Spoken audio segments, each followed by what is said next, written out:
So I was watching Logo and oh crap. I think I just outed myself. Crap. Okay, I'm gay. Okay, I'm out. All right, I'm gay. Okay. So I was watching Logo, and there was this program on about gay rights, and it was about gay activism, and there was this woman who happened to be Mormon, and she had a partner, and she was going to speak at some conference, and during the filming of this program, she received a letter from Salt Lake that was ex nihilo an excommunication letter. She had not been contacted about a church court, and she had not requested her name be removed from the records of the church. She just received this letter that said, "We have become aware, because of your activities in speaking out against the LDS Church, that you have become disenchanted with the church, and therefore you are no longer a member." I thought that was a really interesting choice of words, to say that she had become disenchanted. And I've thought a lot about myself and whether I feel that I'm disenchanted.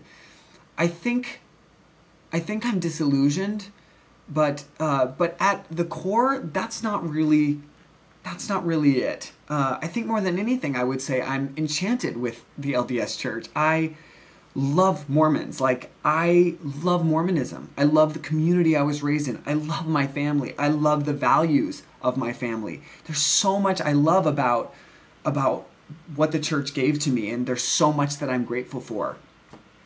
And I think it's particularly difficult in light of that, in light of those feelings, that I'm not embraced by Mormons in the same way as I was when I was an active member, which I guess is to be expected. It doesn't make it, it doesn't make it any easier, but, my first instinct when I see someone wearing garments is to be like, "Oh my gosh, I love you.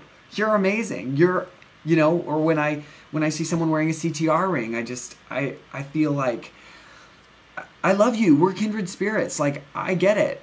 And sometimes they're not going to feel the same way about me because I'm an apostate, and because I'm disenchanted, and because I'm marginalized.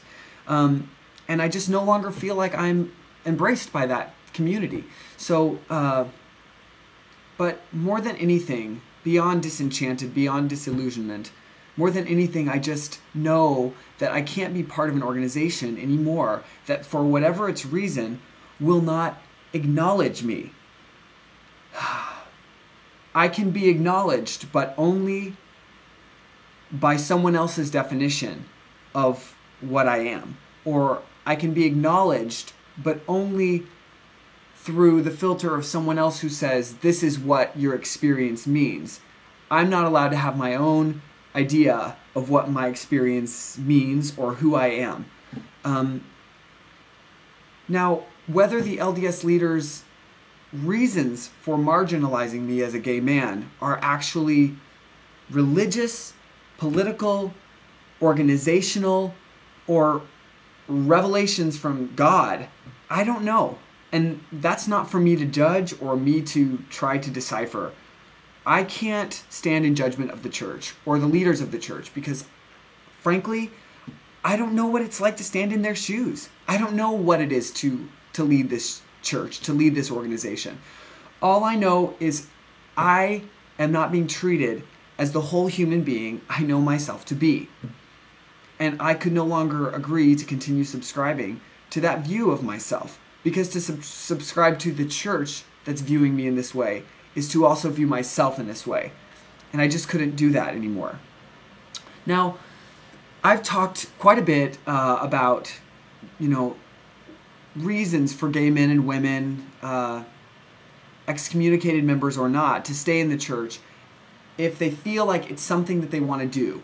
I've talked a lot about the benefits of that, and I think that if it's something that a GLBT person desires, then it's so great for the community of the church. I really do feel that having people who are different, people who are marginalized, who just want to be there and want to be part of that collective consciousness, I think it's so awesome for everyone involved. I think it edifies everyone. And now I'd like to conclude with what I started with, which was this whole idea that, that I can no longer claim to be Mormon, that I can no longer talk about Mormonism, that it's preposterous that I should want to address, Mormon things or talk about being a Mormon, that I'm suddenly supposed to be able to turn off this switch now that I don't believe wholeheartedly in the church anymore, that I'm suddenly supposed to just have no interest in my own history. I've even had some people go as far to say is that what I'm doing is a persecution of the church, that I and others who are speaking out and just telling their honest experience are persecutors of the church. This is my response.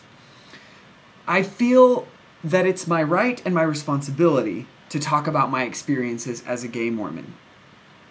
I do feel that my life and the opportunities that have come to me have been a gift and a blessing. And as all Mormons know, with great blessings come great responsibilities. Because I have been given much, I too must give. And I'm just here to give what I have, which is my voice, which is my experiences, which is encouragement to people in search of life beyond what they have been taught life is. And for anyone out there who wants me or thinks that I should walk away and never again utter the word Mormon, I'm truly sorry for your disappointment. I sincerely am. But I lay claim to my heritage. I lay claim to my own investment of time, talents, money, and energy toward the church. I have a right to share my beliefs, and you must respect that right if you choose to believe and follow the 11th article of faith. As for persecution, I feel that calling what I'm doing or what others are doing of this nature persecution does a true injustice to people who were actually persecuted for their religious beliefs within the Mormon culture and without. This is not persecution. This is simply a marginalized voice speaking out.